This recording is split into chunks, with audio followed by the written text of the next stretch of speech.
जहां कृष्ण ने किया था बाणासुर का वध के बाद जहां दफन किया गया बाणासुर का सिर, 800 साल पहले जहां मिली शक्ति की देवी की दिव्य मूर्ति, क्यों धंसने लगी 800 साल पुराने शक्तिपीठ की बुनियाद? भीमा काली मंदिर की श्री कृष्ण कथा।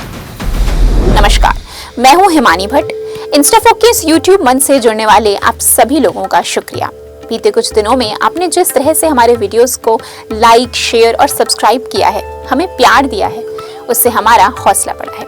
हमारी तरफ से ये मुहिम है सनातन की धार्मिक परंपरा और वैदिक जीवन शैली की वो बातें हम आपके सामने लेकर आए जिसके बारे में लोग या तो बात नहीं करते या फिर उसे अंधविश्वास की तरह देखते हैं। इंस्टाफोक पर हमारी कोशिश है आपको धर्म, परंपरा और प्रथाओं से जुड़ी वो बातें बताने की जिससे आप रहस्यों को, चमत्कारी शक्तियों को और इसे लेकर कई मान्यताओं को तथ्यों की रोशनी में देख सकें।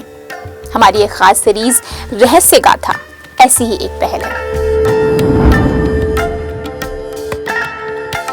रहस्य गाथा सीरीज के नए वीडियो में हम बात करेंगे भीमा काली मंदिर की, जो देश के 51 शक्तिपीठों में से एक है। इस वीडियो में भीमा काली मंदिर की चर्चा इसलिए क्योंकि हरियाणा के सूरजकुंड हस्तशिल्प मेले में इस मंदिर का मॉडल लगाया गया है।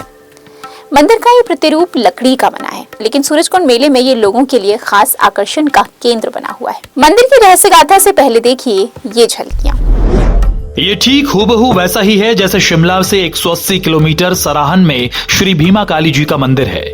वैसा ही भव्य, वैसा ही दिव्य काटकुनी शैली के मंदिर देश के पहाड़ी इलाकों में कई मिलेंगे, लेकिन भीमा काली की संरचना अपने आप में अद्भुत है। हिंदू और बौद्ध निर्माण शैली का बेमिसाल नमूना। वो मंदिर जब सूरजकुंड मेले में लोगों को अपने भव्य ढांचे में साक्षात दिखा तो लोग उसे निहारते रह गए। लोग इस मंदिर के बारे में गूगल कर जानने की कोशिश करने लगे कि ये मंदिर आखिर है कहां और इसकी कथा क्या है। भीमा काली मंदिर की वो कथा आपको हम बताते हैं। हिमाचल प्रदेश से 180 किलोमीटर दूर है एक जगह सराहन। यहाँ से 7 किलोमीटर नीचे की तरफ सतलुज नदी बहती है। इसी के किनारे पर बना है भीमा काली मंदिर। सराहन नाम की इस जगह का वर्णन हमारे पुराणों में शोणितपुर के नाम से मिलता है। शोणितपुर के इस हिस्से में माना जाता है कि यहाँ सती का कर्ण अंश यानी कान का हिस्सा गिरा था। इस कथा के बारे में आप जानते होंगे कि देवी पार्वती ने भगवान शिव से विवाह अपने पिता राजा दक्ष की आज्ञा के विरुद्ध किया था।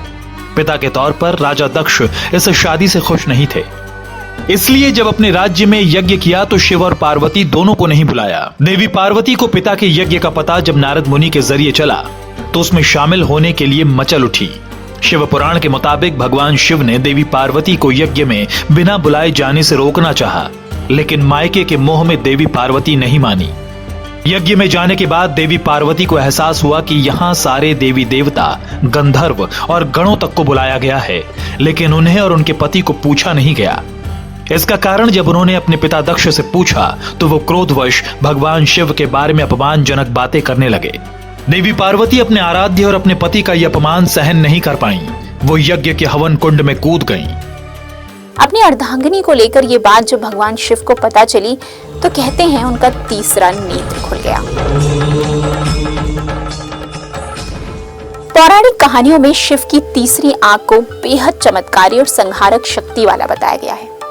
ये आंख हमारे ललाट के बीचों बीच आज्ञा चक्र पर स्थित होती है। इस आज्ञा चक्र को विज्ञान में पीनियल ग्लैंड यानी पीनियल ग्रंथि कहते हैं, जो हमारे मस्तिष्क का बेहद जरूरी हिस्सा होता है। ये ग्रंथि जब सक्रिय होती है तो व्यक्ति को चेतना के उच्च स्तर पर ले जाती है। ये ग्रंथि ब्रह्मांडीय ऊर्जा को ग्रहण करने में हमारे मस्तिष्क की मदद करती है। यानी तीसरी आंख की परिकल्पना कोई कोरी नहीं, बल्कि ये हमारे शरीर विज्ञान का हिस्सा है। इसे हम और आप कैसे सक्रिय कर सकते हैं, इस पर एक वीडियो हम अलग से बनाएंगे।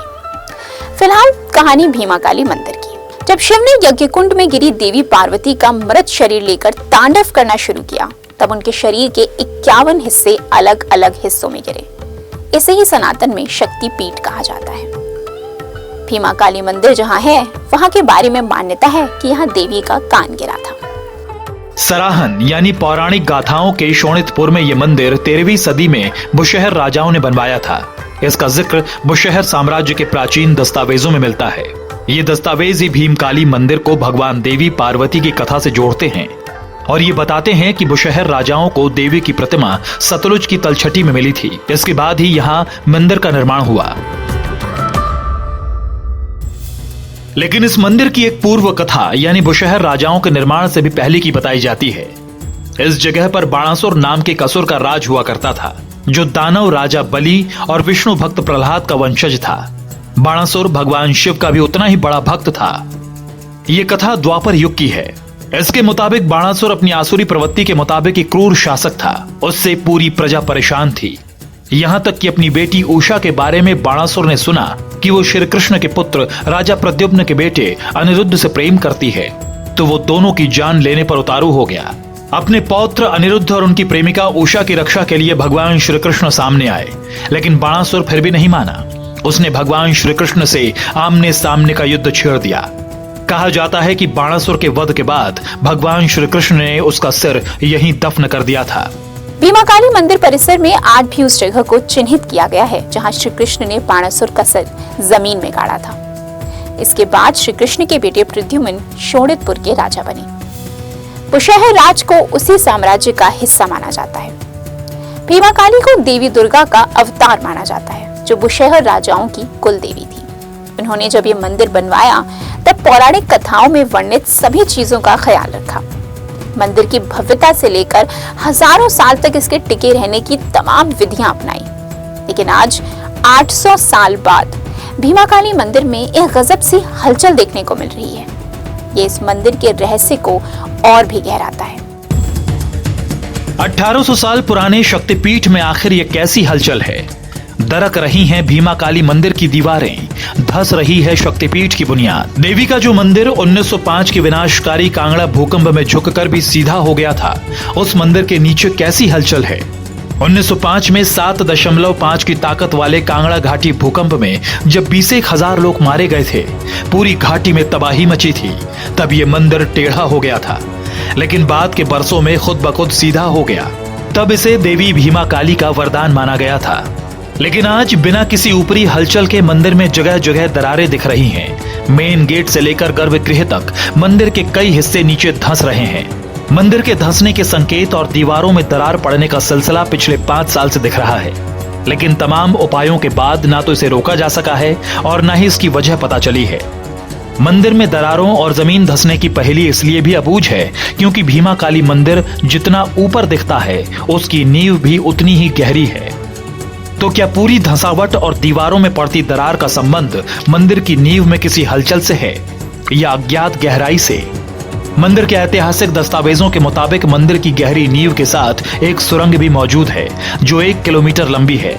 इस गुप्त सुरंग का इस्तेमाल पुराने समय में पुजारी और बुशहर राज परिवार के लोग किया करते थे। वो सुरंग आज सुरक्षा के लिहाज से बंद कर दी गई है, लेकिन मंदिर में हो रही हलचल लगातार रहस्यमयी होती जा रही है। मंदिर प्रशासन इसे लेकर हिमाचल सरकार से गुहार लगा चुका है। जैसे भी हो, 800 साल पुरानी इस विरासत और शक्तिपीठ को बचाया जाना जरूरी है।